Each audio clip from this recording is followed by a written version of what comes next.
datang yang meriah untuk kita. Terima kasih Tuhan, kami bersyukur kami siap untuk belajar. Berikan hati seorang murid yang mengerti dan memahami kebenaran firman Tuhan yang disampaikan, sehingga kami tidak cuma mendengar tetapi mempraktekannya dalam kehidupan sehari-hari. Terima kasih hari ini, hari yang baik di mana kami bertemu, kakak adik, profesi maupun youth. Ini adalah anugerah Tuhan. Kami mensyukurinya dan kami tolak segala roh jahat yang ingin mengganggu, mencuri damai, kemenangan.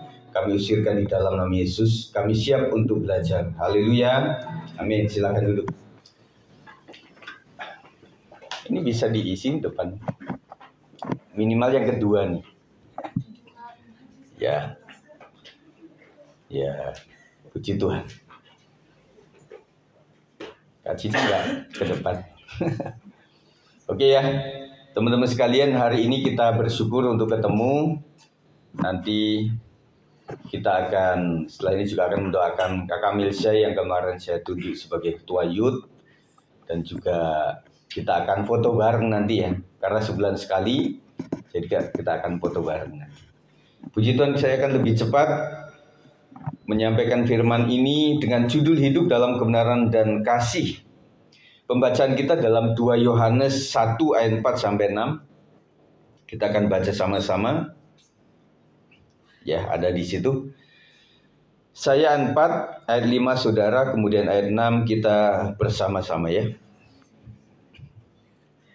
Aku sangat bersukacita bahwa aku mendapati bahwa separuh dari anak-anakmu hidup dalam kebenaran sesuai dengan perintah yang telah kita terima dari Bapa.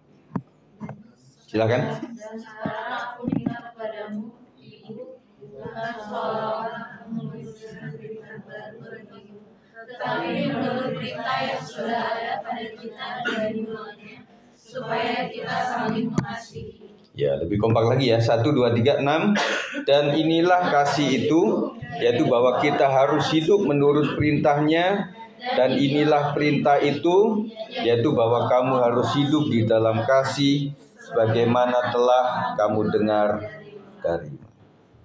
dari mulanya. Nah, puji Tuhan, teman-teman sekalian, dalam dunia yang penuh dengan tantangan dan perubahannya begitu cepat, kaum muda, pekerja, dan pelajar seringkali dihadapkan pada dilema moral dan tekanan hidup. Ya, siapa yang merasa tertekan? Bukan hari ini, tapi di pekerjaan. Siapa yang kerja nggak tertekan, saudara? Karena kita di bawah orang ya, kita ada di bawah bosnya. Nah, tentunya itu yang kita hadapi dan juga para pelajar, murid-murid juga. Kalau pekerja itu tertekannya apa? Kasihlah. Deadline. Setuju kan siapa yang bekerja? Iya. Ya, Bang David sama Kak Michelle. Kemudian kalau di pendidikan pelajar yang menekan kalian apa? Apa? Ujian terus? Apalagi? Siapa yang belajar? Angkat tangan. 1, 2. Banyak kan? Apa yang tertekan? Di sekolah? Dalam hati teman-teman sekalian nih, Pak Sigit lebih tertekan tuh di rumah, Pak. Bukannya di sekolah. Ya. Nah, dimanapun kita berada memang penuh dengan tekanan ya. Yang membuat kita itu memang kadang-kadang menghadapi dilema. Apa itu dilema? Serba salah ya. Maksudnya antara menjaga moral yang baik dalam menghadapi tekanan hidup juga. Gitu. Firman Tuhan dalam 2 Yohanes 1 ayat 4 sampai 6 ini mengajarkan kita tentang pentingnya hidup dalam kebenaran dan kasih sebagai fondasi iman yang kokoh di tengah dunia yang semakin jauh dari nilai-nilai ilahi. Kita akan sama-sama pelajari. Yang pertama adalah kebenaran sebagai pedoman hidup. Ayat 4 tadi mengatakan, aku sangat bersukacita bahwa aku mendapati bahwa separuh dari anak-anakmu hidup dalam kebenaran sesuai dengan perintah yang telah kita terima dari Bapa. Rasul Yohanes bersukacita melihat bahwa ada orang-orang yang tetap hidup dalam kebenaran sesuai dengan perintah Tuhan. Saya ingatkan teman-teman sekalian bahwa kebahagiaan dan juga kebanggaan sukacita dari para pelayan Tuhan, pendeta, gembala itu ketika memang orang-orang atau jemaat itu hidup di dalam kebenaran. Itu ya. Nah makanya kita doakan, kita arahkan, kita khotbahin, kita tegur itu. Meskipun tidak semua tuh orang bisa ditegur ya. Tidak semua loh orang bisa ditegur itu. Nah kami ya minta maaf kalau teguran kami kadang salah gitu ya. Nah kadang kami khotbah pun juga ada yang merasa.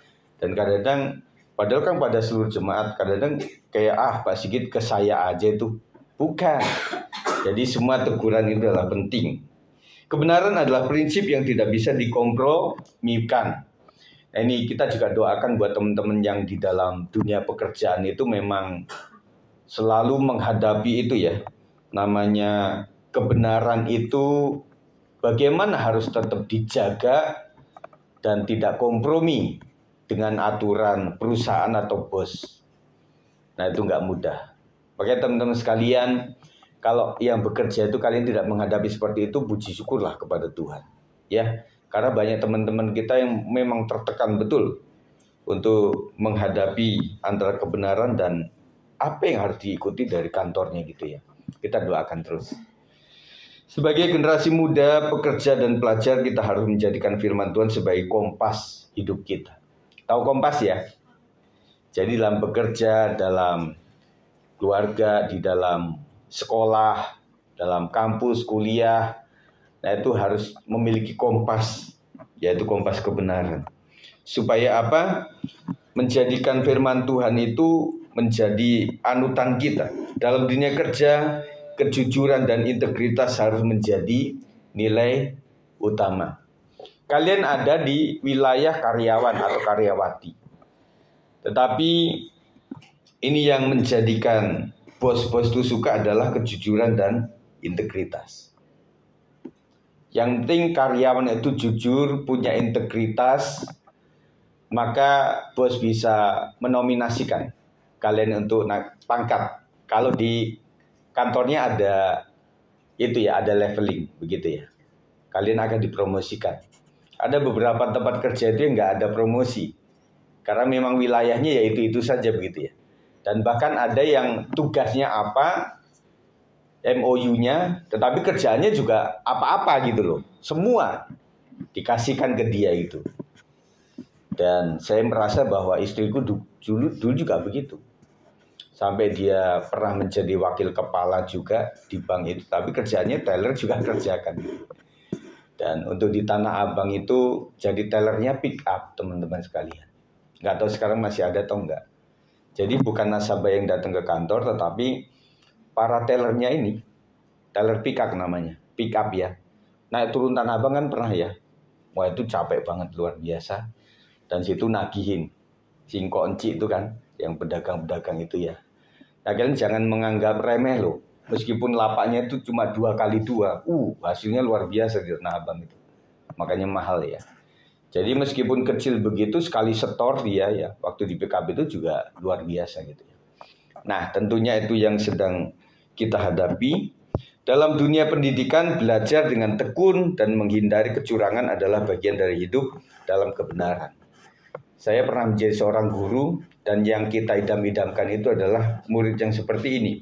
Tidak curang dan juga jujur gitu loh, apa adanya gitu ya. Tapi ada murid-murid juga, Pak, sekasianlah kepada orang tua ini. Mereka itu kasih ongkos sama saya, bayarin sekolah itu, cara saya membantu adalah dengan cara mencontek. Dengan mencontek nilainya bagus. Dengan bagus maka bisa naik kelas gitu. Ini contoh yang tidak bagus ya. Dengan naik kelas maka saya tidak akan ngulang lagi begitu ya. Nah, itu cara membantu yang salah. Yang benar bagaimana? Kalau orang tuanya susah membiayain sekolah, cara membantu kalian dengan apa? Dengan cara apa? Apa? Hah? Dengan cara apa? Belajar yang rajin. Ya. Belajar yang rajin, nilainya bagus, ya puji Tuhan nanti bisa mengangkat itu.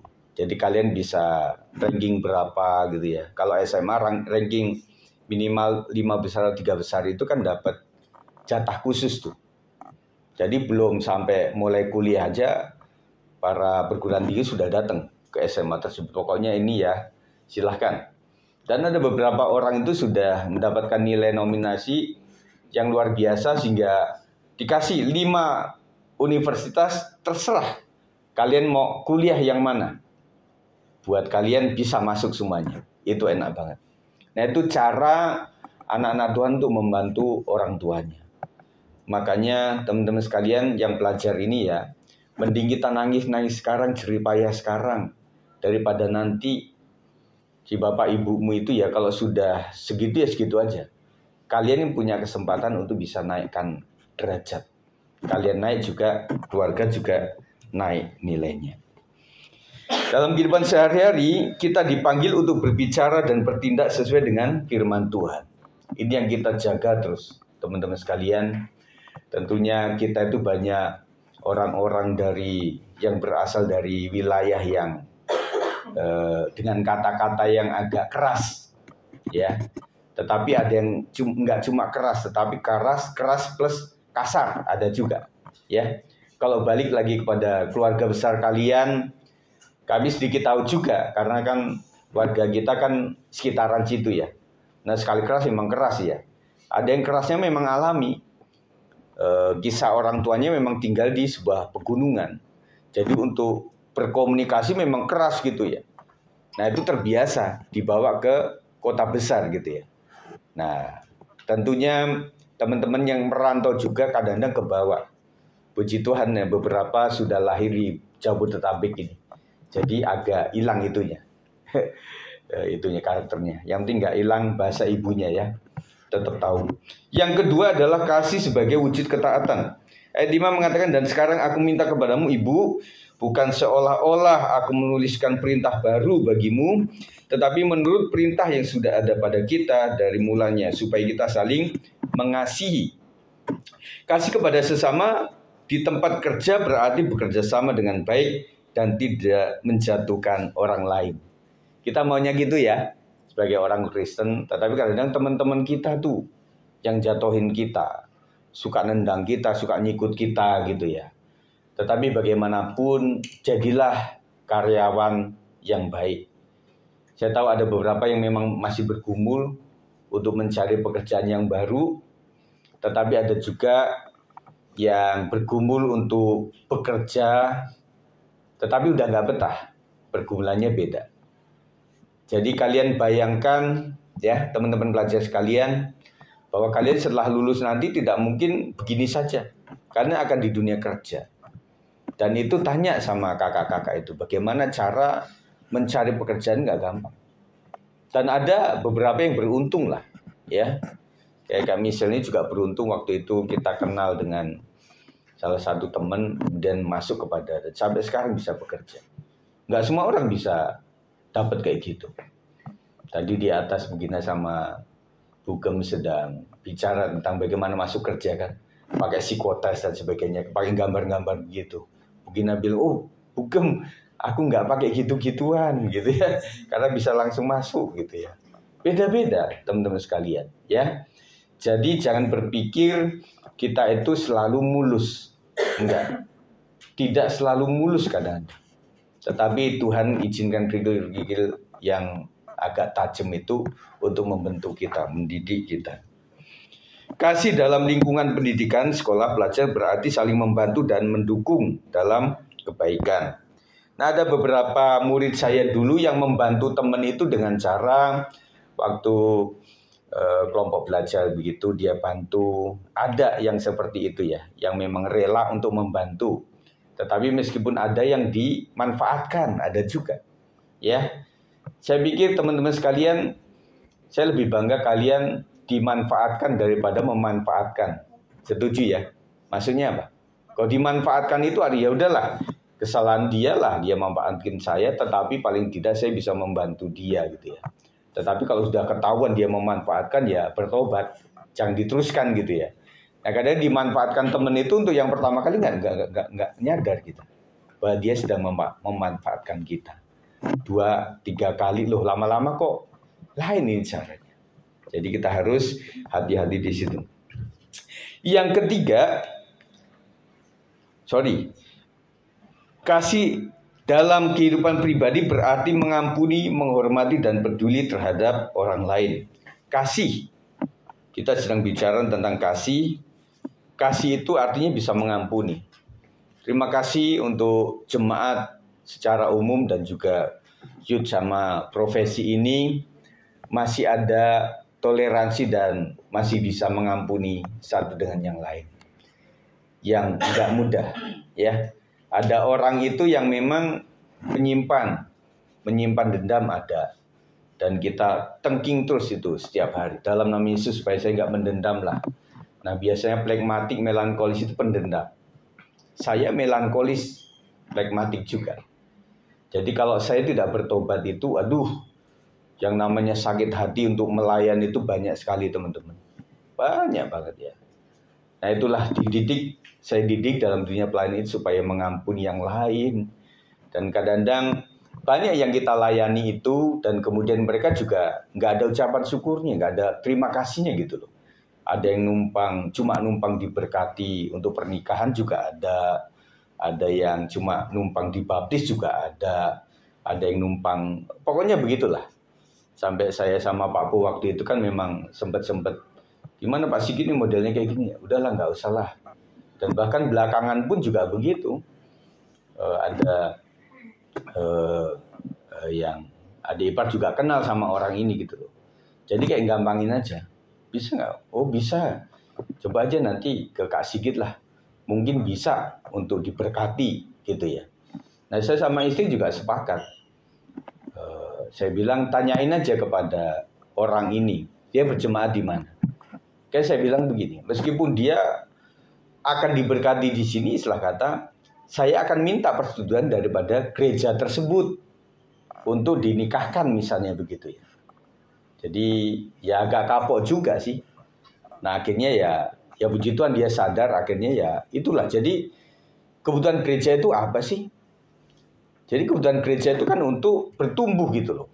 Jangan cuma perlu suratnya, perlu nilainya, perlu dibaptisnya, perlu diberkatinya, habis itu keluar. Dan ada teman saya yang lebih saklek, teman-teman sekalian.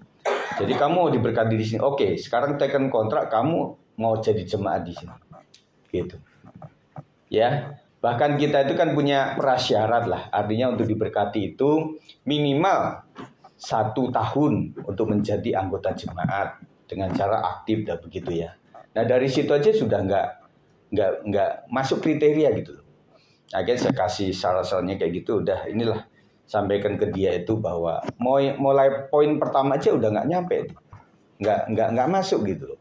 Dia jemaat mana juga. Nah Pak Sigit bisanya gimana Pak? Bisanya begini. Kalau misalnya ada jemaat pindahan dari Manado misalnya ya, dan kemudian pindah ke Depok dan kemudian dia tidak bisa lagi ke Manado lagi karena biaya dan sebagainya, dan dia harus menikah. Dan akhirnya saya minta rujukan dari gereja di Manado sana, minta surat, dan mereka berkata, tolong Pak Gembala Sigit, minta ini jemaat saya karena pindah, makanya dia harus diberkati di Depok. Nah itu baru bisa kita layani. Nah kalau masih sesama Depok saudara, saya pikir nggak ada alasan gitu loh. Justru kita bertanya kenapa mesti ke kita gitu, nggak ke tempat yang lalu-lalu itu ya. Nah ini saya sampaikan karena kalian itu kan pasti ada usia tertentu nanti akan menikah. Ada yang mau tidak menikah. Ada beberapa orang yang terpanggil untuk itu saudara. Tetapi saya pikir teman-teman semuanya juga pengen dong punya membangun rumah tangga lah begitu ya. Makanya harus siap. Kan saya katakan bahwa kalau orang sudah kadung rumah tangga itu sudah dua udah jadi satu gitu. Itu ada urusannya udah beda gitu. Makanya waktu pacaran itu belak-belakan aja, belak-belakan. Artinya ya saya nggak sukanya di sini gitu loh. Kamu gimana dengan keadaan saya yang seperti ini? Apakah kamu terima atau enggak? Nah begitu ya. Nah disitulah konflik terjadi. Justru pacaran yang tidak berkonflik itu justru kita bertanya. Ini kalian mau menjalin cuma baik-baiknya saja atau pengen menjalin rumah tangga? Yang kata orang rumah tangga itu bisa jadi surga tetapi atau sebaliknya jadi neraka. Begitu ya. Jadi mesti siap teman-teman sekalian. Sekarang mulai menghitunglah waktu kalian itu ya. Sampai kapan di situ. Nah, makanya mulai siap-siap lah ya. Dan kita berkadilah nanti.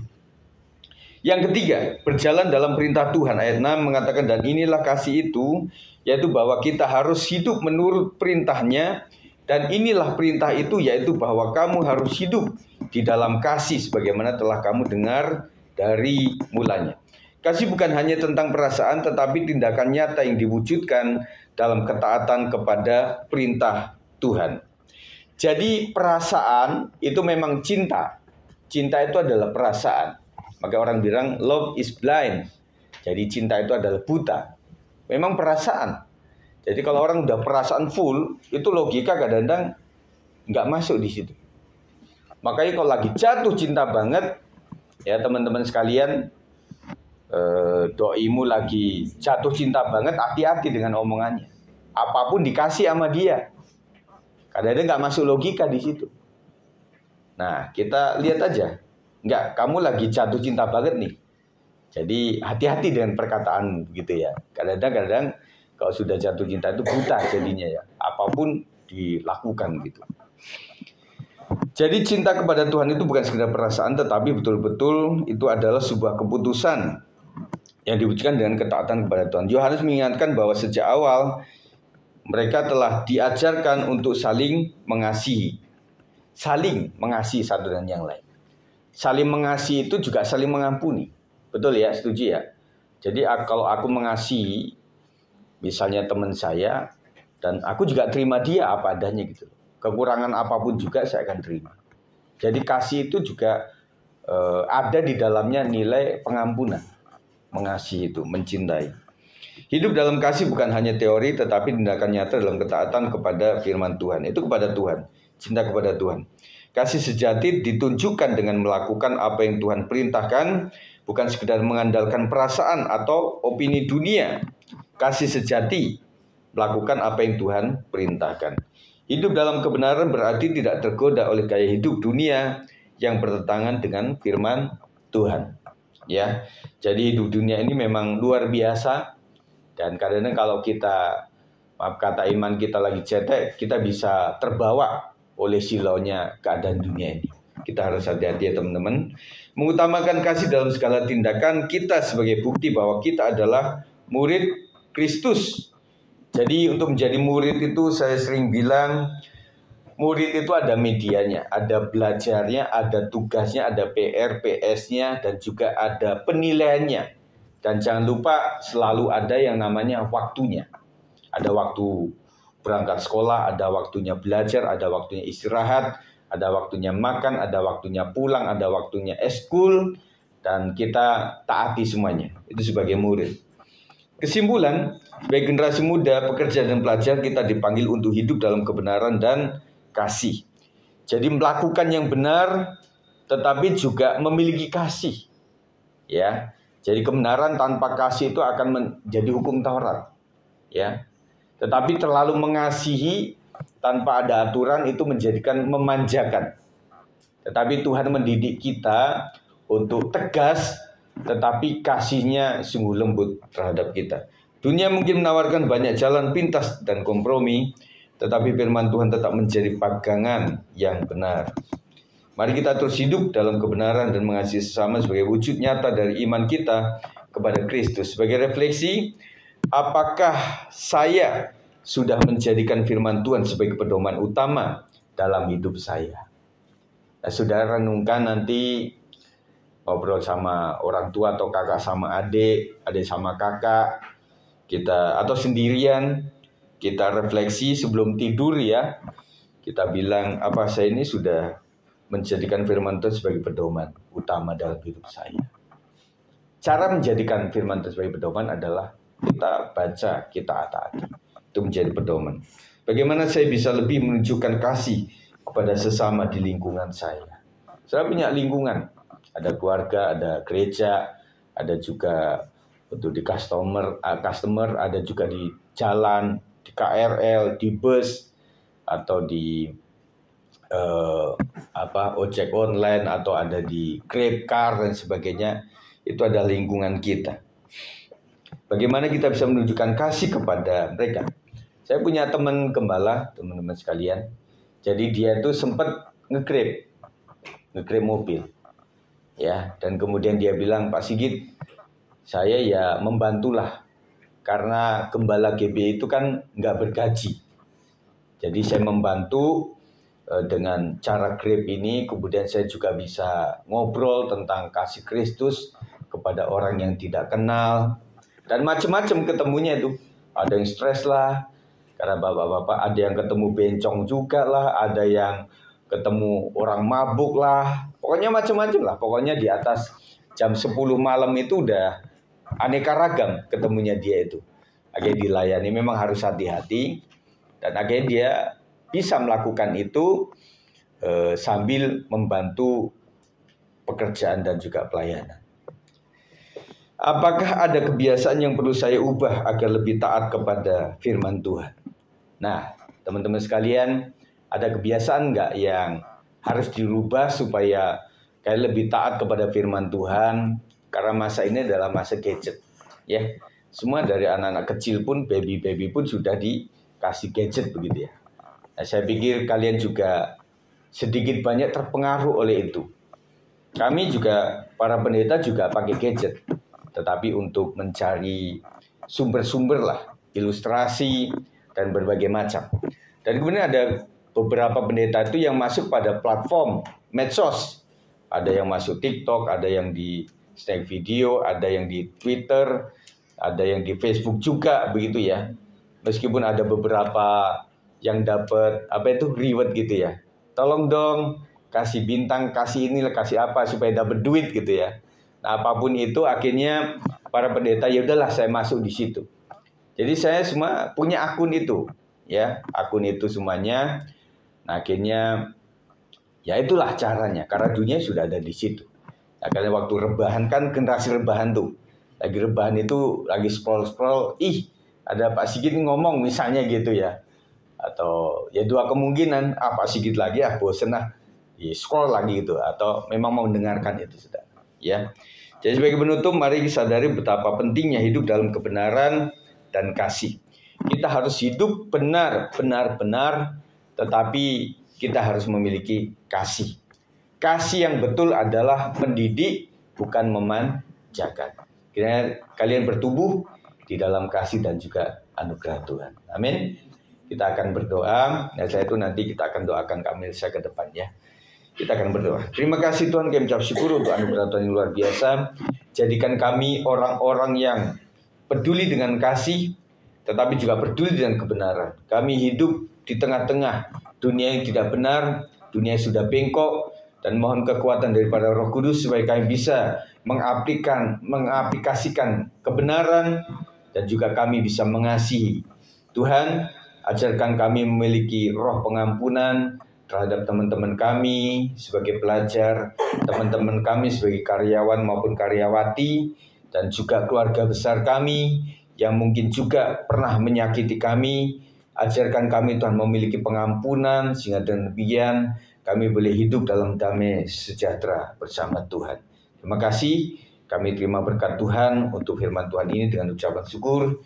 Kami berdoa di dalam nama Tuhan Yesus Kristus. Yang percaya katakan amin. Puji Tuhan. Mari Kak Milsa, kita akan doakan Kak Milsa ini.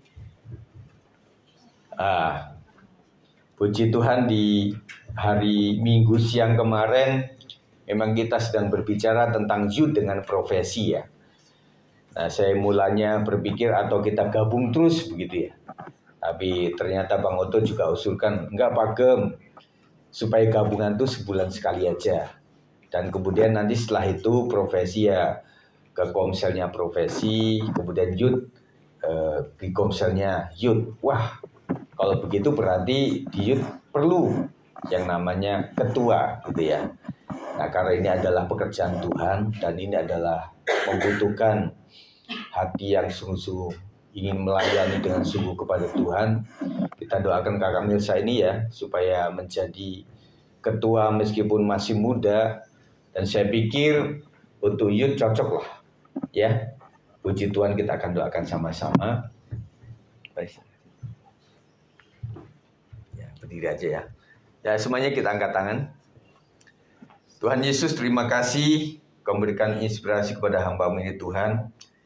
Karena kebutuhan akan ketua youth di komisi youth kami ini Tuhan, akhirnya hamba-Mu secara pribadi memilih Kak Melsa ini Tuhan. Dan pada hari ini kami serahkan ke dalam tangan Tuhan. Kiranya berkat Tuhan melimpah atas-Mu. Apa yang Kau pikirkan, apa yang Kau akan pertimbangkan dan putuskan, kiranya diberikan hikmat oleh Roh Kudus untuk bisa mempertimbangkan dan memutuskan yang terbaik. Dan kiranya Engkau memiliki hikmat, marifat, kekuatan, roh kepemimpinan turun ke atas-Mu dalam nama Yesus Kristus, sehingga apapun yang Kau umumkan, apapun yang Kau himbaukan kepada anak-anak youth boleh ditaati oleh karena menghargai bagaimana Tuhan memilih Engkau menjadi alat Tuhan di ladangnya ini. Kiranya berkat Tuhan melimpah atas-Mu, dan juga Engkau berusaha juga untuk bisa meminta nasihat, advice dari orang tua, dari gembala, siapapun dari teman-teman kakak-kakak profesi. Dan kiranya berkat Tuhan melimpah atas-Mu, dan Kau menjadi anak yang dikasihi oleh orang tuamu, oleh gembala, dan juga oleh kakak-kakakmu profesi. Dan biarlah Engkau tetap semangat untuk menjalankan tugas ini. Kiranya di dalam nama Tuhan Yesus, apapun yang Kau rancangkan nantinya diberkati oleh Tuhan. Kau yang berpikir tidak bisa, tetapi karena urapan Tuhan membuat Kau mampu untuk melakukan segala sesuatu. Berkat di dalam kuasa nama Yesus kiranya menyertai Engkau hari ini dan seterusnya di dalam pelayanan-Mu, dan Kau akan menjadi berkat bagi banyak orang. Demi nama Yesus saya sudah berdoa dan kami sudah berdoa. Yang percaya katakan amin. Tuhan berkati. Tuhan berkati ya. Saya serahkan.